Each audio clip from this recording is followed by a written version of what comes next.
दक्षिणावधूताय विद्महे सद्गुरुदेवाय धीमहि तन्नो अमृतनाथ प्रचोदयात्। ओम शांति शांति शांति।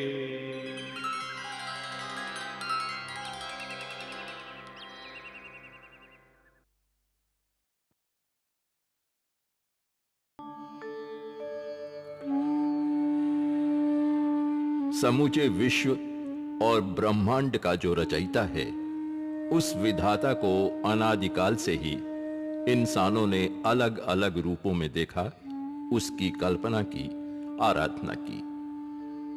सर्वशक्तिमान ईश्वर ने भी इस धरती से पाप का नाश करने के लिए और धर्म की स्थापना करने के लिए बार बार विभिन्न रूपों में जन्म लिया। भारतवर्ष की पावन धरती पर भी न जाने कितनी दिव्य आत्माओं ने जन्म लिया और आने वाली पीढ़ियों को नए मार्ग दिखलाए। ऐसे पथ प्रदर्शकों, ऋषि मुनि, विद्वान, तपस्वी साधकों ने अपने कर्मों से, अपनी लीलाओं से भारतवर्ष को बार बार धन्य किया है। ये दिव्य आत्माएं अपने छोटे से जीवन काल में ही ऐसे कार्य कर जाती हैं कि आने वाले कई युगों तक मनुष्य उनके द्वारा आलोकित मार्ग पर चलकर अपना जीवन भी सफल बनाते हैं।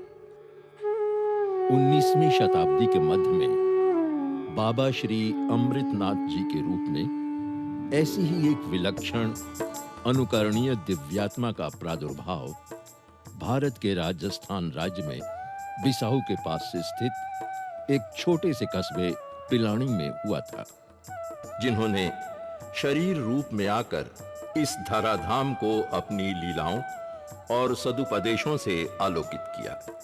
अन्य अवतारों की भांति ये भी धर्म की स्थापना करने और दुखियों का कष्ट मिटाने के अर्थ इस भारत भूमि पर दैवीय शरीर में प्रादुर्भूत हुए और सहस्त्र रोगी, दरिद्र और पुत्रहीनों को मनोवांछित फल देकर कृतकारी किए।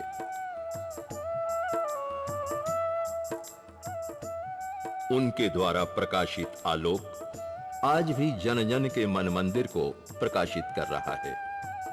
आइए हम सब मिलकर उसी पुण्यात्मा बाबा श्री अमृतनाथ जी के जीवन चरित्र का अवलोकन करें और प्रयास करें कि उस प्रकाश की किरणों से हम अपने भी जीवन में फैले हुए अंधकार से मुक्ति पा सकें।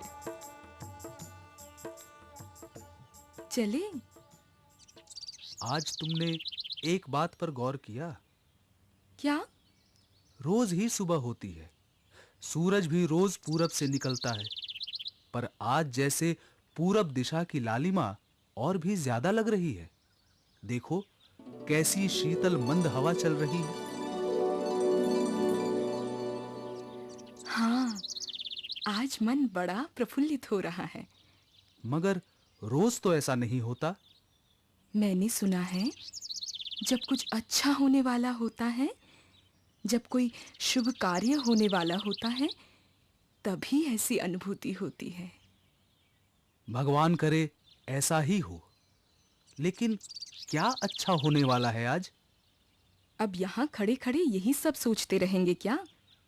चेतन राम जी के घर नहीं जाना है? उनके यहाँ संतान का जन्म होने वाला है। जल्दी चलिए, वरना हमें देर हो जाएगी। हाँ हाँ, चलो।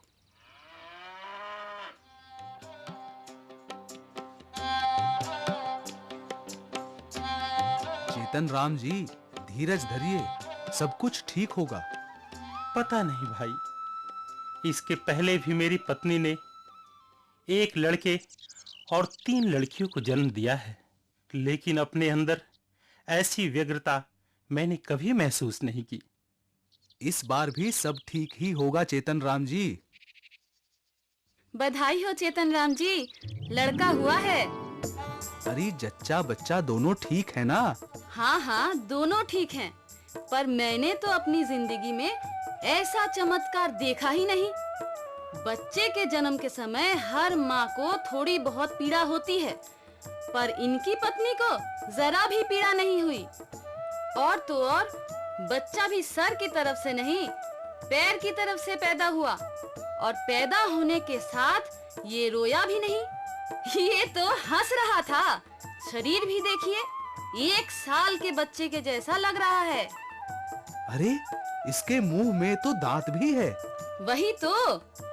भाई चेतन राम, मुझे तो ये चमत्कारी बालक लगता है। अब मुझे मेरी व्यग्रता का कारण समझ में आ रहा है। हे प्रभु, तेरी लीला समझ पाना हम आम इंसानों के बस की बात नहीं। सच कहा चेतन राम। भाई, मैं तो सोच रहा हूं कल ही ज्योतिषी को बुलवाकर जातक की कुंडली बनवाऊंगा। क्या देखा पंडित जी? अद्भुत, अकल्पनीय। मेरी गणना बता रही है जजमान कि जिस जातक का जन्म ऐसी राशि में होता है वह दयालु, परोपकारी और पूर्ण ब्रह्मचारी होता है। ये बालक राग द्वेष रहित ईश्वरीय ज्ञान का ज्ञाता और पूर्ण वैरागी होगा। और महाराज? ये बचपन से ही अपने अद्भुत चमत्कारों से संसार को चकित कर देगा और कुछ समय पश्चात सन्यासी बनकर दुनिया में भ्रमण करता रहेगा। बड़े-बड़े पंडित और साधु भी इसकी बातों से चकित होंगे और चारों तरफ इसका यश फैलेगा। इसके उपदेशों से हजारों मनुष्यों का उद्धार होगा। लाखों रोगी इसकी कृपा से निरोग तथा सुखी होंगे। सच महाराज?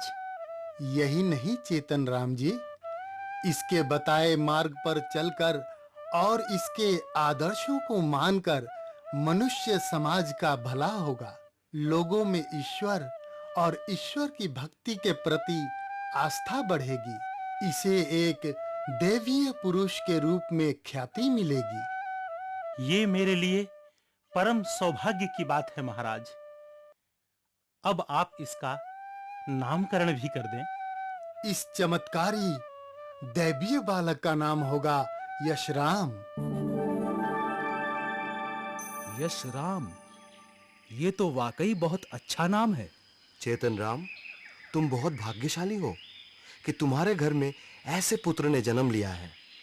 परंतु ऐसे पुत्र को पाकर भी तुम्हारे चेहरे पर ये चिंता की लकीरें कैसी? मुझे चिंता इस बात की है भाई कि आज 5 दिन हो गए उसे जन्मे, मगर उसने अब तक अपनी माता का दूध नहीं पिया है। अद्भुत बालक की अद्भुत लीला। तुम चिंता मत करो, सब ठीक हो जाएगा। मैं तो इसी चिंता में डूबा हुआ था कि कल रात मैंने अचानक एक सपना देखा। कैसा सपना? कभी लगता था मेरा पुत्र है, कभी किसी दिव्य पुरुष जैसा दिखता था। कहने लगा, मुझे अपना पुत्र समझकर व्यर्थ की माया मोह में ना पड़ो। मैंने तुम्हारे पुत्र के रूप में जन्म लिया है, पर तुम मुझे अपना पुत्र मत समझना। मानव जीवन तो मोह माया का जाल है। बचपन से बुढ़ापे तक हम इंद्रियों के सुख साधन में लगे रहते हैं। जन्म से पहले गर्भ में कैसी कैसी यातनाएं भोगनी पड़ती है। बड़े कष्ट में ये अवस्था कटती है। किशोर अवस्था में घर के कामकाज, माता पिता की ताड़ना, पढ़ने लिखने का कष्ट और मौज मस्ती में बाधा के कारण दुखी रहना पड़ता है। फिर युवावस्था में विवाह के बंधन में पड़कर स्त्री के मोह में भोगी बन जाना पड़ता है और धन कमाने की लालसा में चोरी, बेईमानी और झूठ का सहारा लेना पड़ता है। संतान पैदा होती है तो उनके प्यार में माता पिता को भूल जाता है। संतान नीच निकल आती है तो वो कर्मों को रोता हुआ दुखी रहता है। अब आती है वृद्धावस्था। इसमें मनुष्य निर्बल और रोगी होकर दूसरों पर भार बन जाता है। जिस संतान को बड़े लाड़ प्यार से और कष्ट से पाला था, अब उसकी खुशामद करनी पड़ती है और वही प्यारी संतान वृद्ध माता पिता की उपेक्षा करती है और दुत्कार देती है। फिर आता है मृत्यु का दुखदायक समय। किसी प्रकार मृत्यु होती है और फिर वापस जन्म लेना पड़ता है। यह है जन्म और मृत्यु की कहानी। मेरी बातों पर विश्वास करो और इस कठिन यातना से मुक्ति पाने का प्रयत्न करो। मेरे शरीर द्वारा कैसे कैसे कार्य होंगे तुम अपनी आंखों से देखोगे, किंतु जो ज्ञान तुम्हें इस समय है वह ज्ञान बाद में रहना कठिन है। जैसे अर्जुन को भगवान श्री कृष्ण के संग रहने पर भी वह ज्ञान जो कृष्ण के विषय में होना चाहिए था वो उत्पन्न नहीं हुआ और बाद में पश्चाताप करना पड़ा। अच्छा, बड़ा विचित्र सपना था। ज्योतिषी महाराज ने बिल्कुल ठीक कहा था। तुम्हारा पुत्र जरूर कोई दिव्य पुरुष है।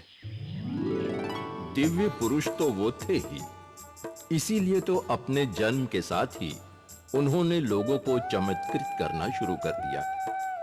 धीरे धीरे ये बालक बड़ा हुआ और 6 मास की आयु में ही 2 वर्ष के बालकों समान दिखने लगा। 1.5 वर्ष का होते न होते ये 6 वर्ष के बच्चों को भी खेल में हराने लगे।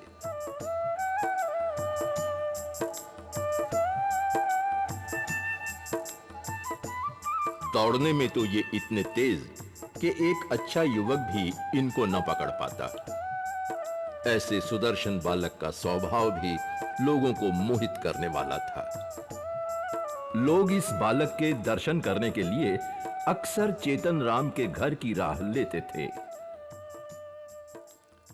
भाई चेतन राम, हमारा यशराम घर पे है। हाँ, क्यों? बस उसे देखने की इच्छा हुई सो चला आया। क्या करूं, जितना भी उस रूप का दर्शन करूं जी ही नहीं भरता। भाई चेतन राम, तुम्हारे घर में तो सचमुच ही एक योगी पुरुष ने जन्म लिया है। पिलानी ग्राम के सिर्फ बड़े ही नहीं बल्कि बच्चे भी इनके प्रेम के बंधन में बंध गए थे। अपने साथियों के साथ इनका व्यवहार भी तो प्रेम और सहानुभूति भरा था।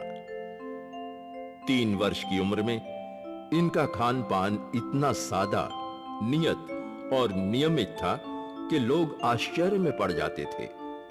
जब कभी ये गंभीर मुद्रा धारण कर एकांत में बैठ जाते तो किसी को भी इनके पास जाने और बात करने का साहस ना होता था। परंतु जिसका जन्म सारे विश्व के कल्याण के लिए हुआ हो, वो सिर्फ इस गांव में भला कितने दिन रहता।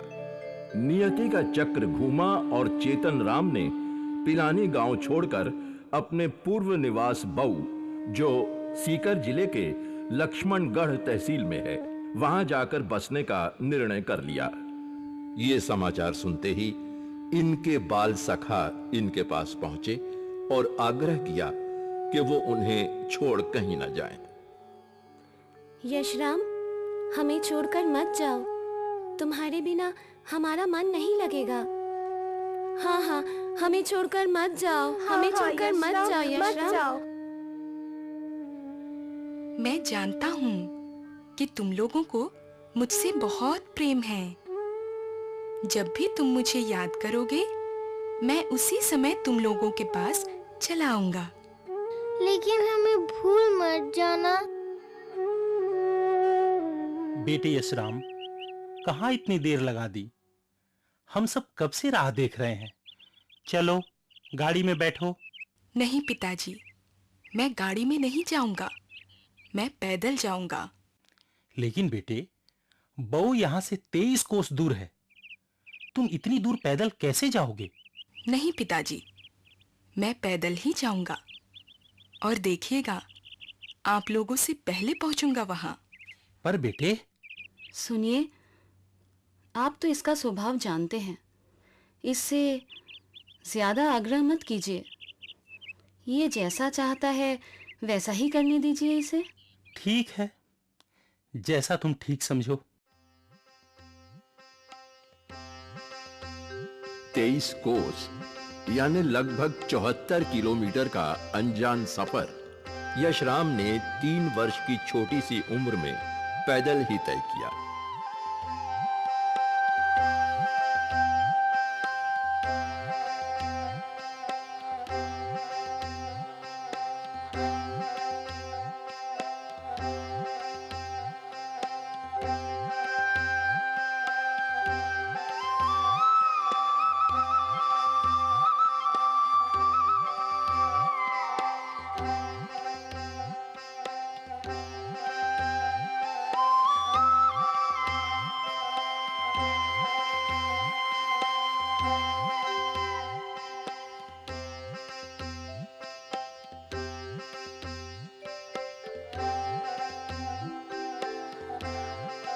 सफर में कोई कष्ट नहीं हुआ ना चेतन राम जी?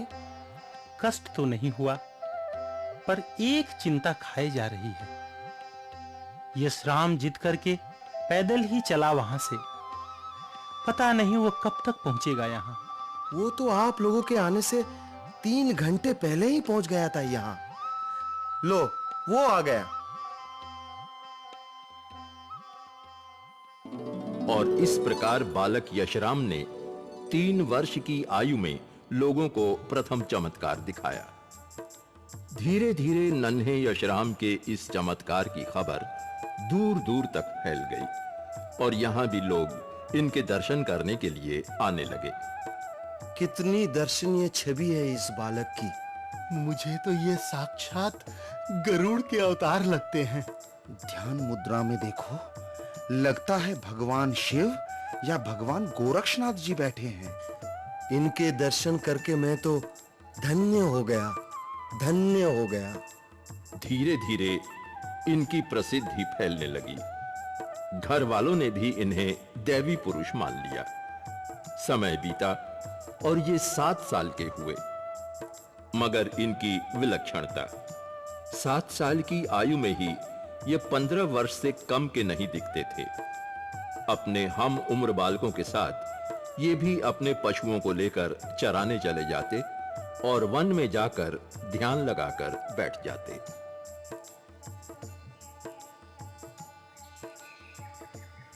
मैं जितना देखता हूं यशराम को, मेरी उतनी ही हैरानी बढ़ती जाती है।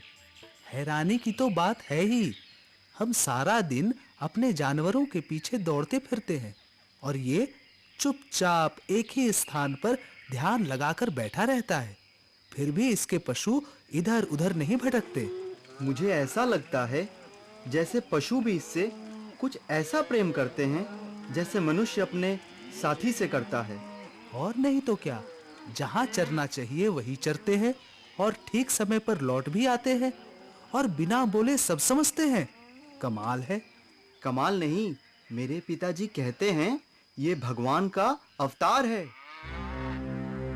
लोग उनके बारे में तरह तरह की बातें करते, मगर यशराम कभी कभी जाते तो ना उन्हें खाने पीने का होश रहता और ना ही घर लौटने का। इसी तरह ध्यान मुद्रा में कई कई दिन बीत जाते।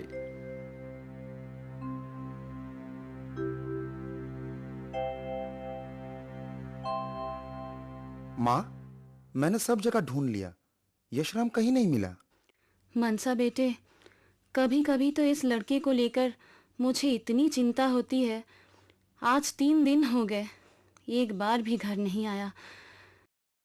पता नहीं कहाँ भटक रहा होगा। मैं और एक बार जाकर देख आता हूँ।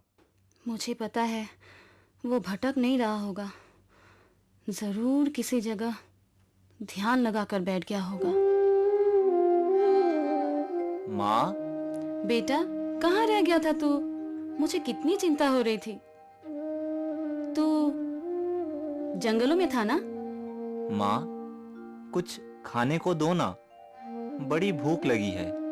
यशराम की यही बातें लोगों को आश्चर्यचकित कर देती थीं। कई दिनों तक खान पान बंद, और कभी खाते तो कई दिन का एक ही बार खा पी लेते थे। बेटे, और चाहिए? नहीं माँ, बस पेट भर गया मेरा। बेटे, तुम एक काम करोगे?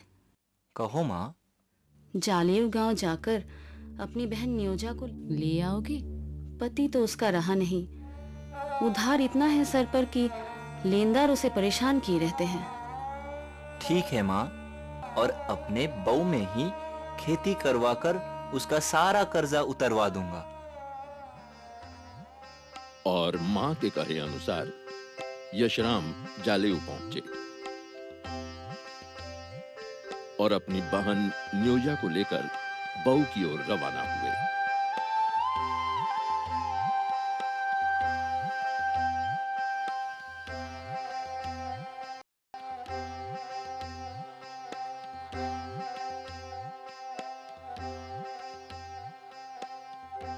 मां बेटी ने मिलकर सुख दुख बांटे और यशराम ने खेती का काम शुरू करवा दिया।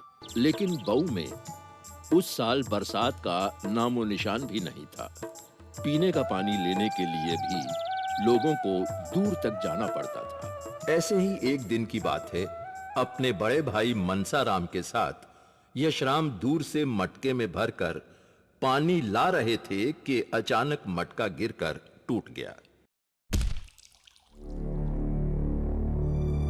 अरे रे रे रे रे, इतनी दूर से पानी ढोकर लाए और मटका ही गिरकर टूट गया।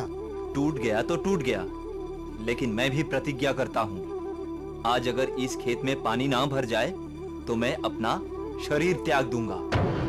ये कैसी प्रतिज्ञा है यशराम? चलो चलो घर चलो। नहीं भैया, जब तक बारिश नहीं होती मैं यहीं बैठा रहूंगा।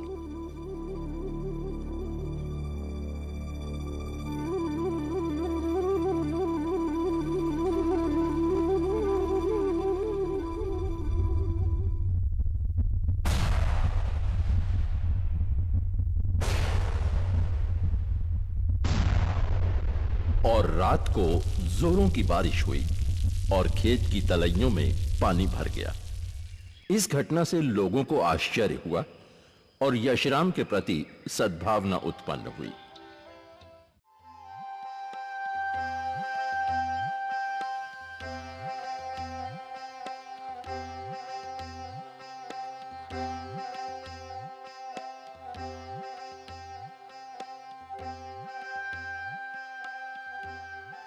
बहन, लो, तुम्हारी फसल तो काट कर रख दी गई।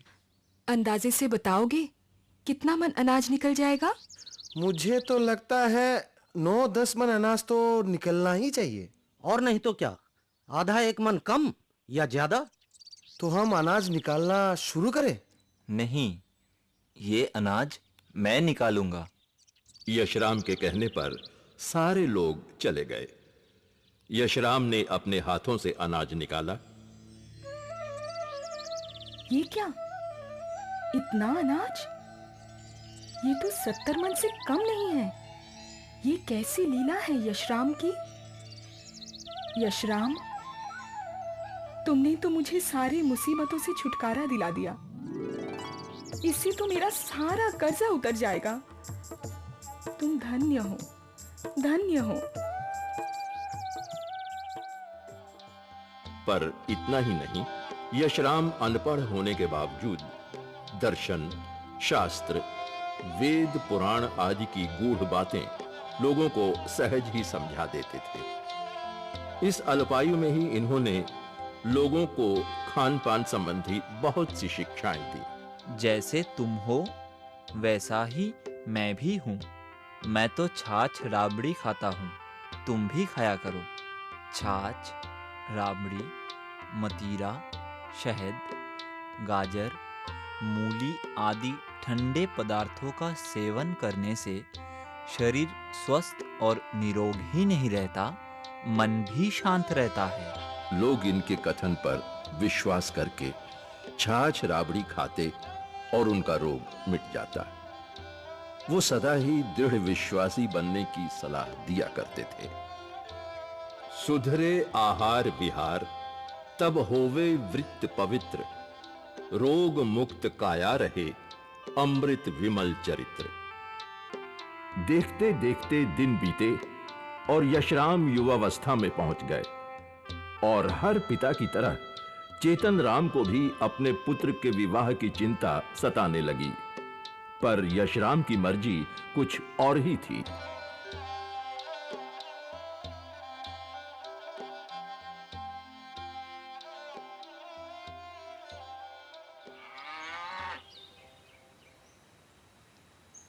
पिताजी, मैंने सुना आप मेरे विवाह की बात कर रहे हैं।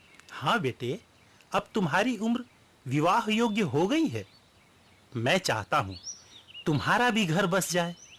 पर पिताजी, मैंने सोच लिया है, मैं आजन्म ब्रह्मचारी रहूंगा और एक सन्यासी का जीवन व्यतीत करूंगा। क्या कहा? तू संन्यास लेगा? मैं ये सहन नहीं कर पाऊंगी।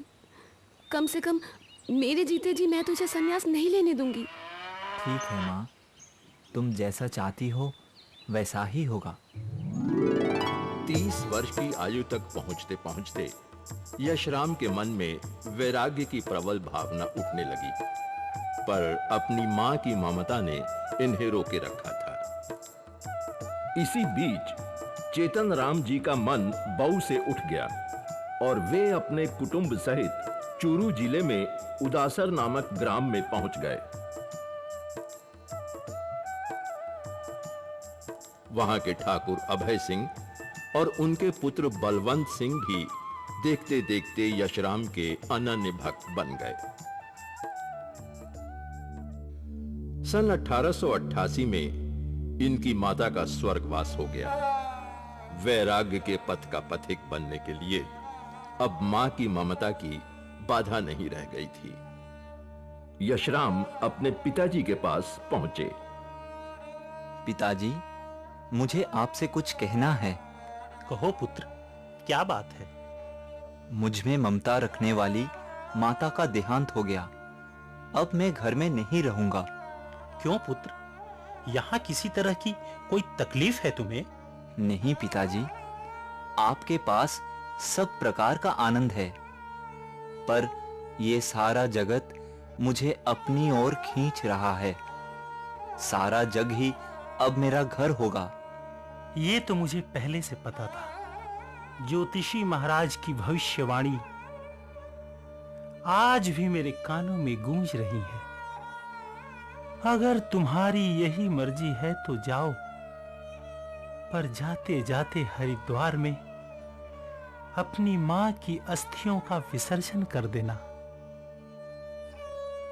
और अपने पिता की इच्छा अनुसार वो अपनी मां की अस्थियां प्रवाहित करने अपने कुछ साथियों सहित पैदल ही हरिद्वार की ओर चल दिए।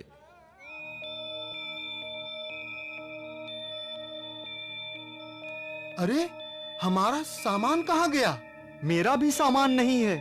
लगता है रात को थक कर हम गहरी नींद में सोते रहे और उधर चोरों ने हाथ साफ कर लिया। अब क्या होगा?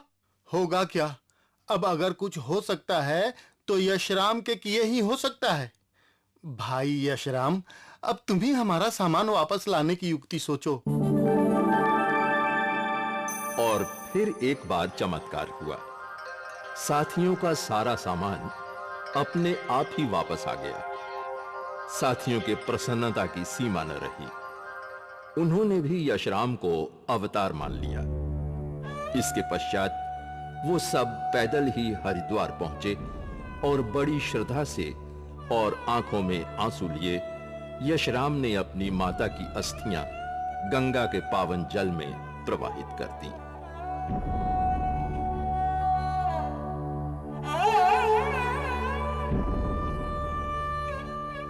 अस्थियां प्रवाहित करने के बाद यशराम ने अपने साथियों से विदाई ली और चल पड़े वैराग्य के पथ पर सदा के लिए।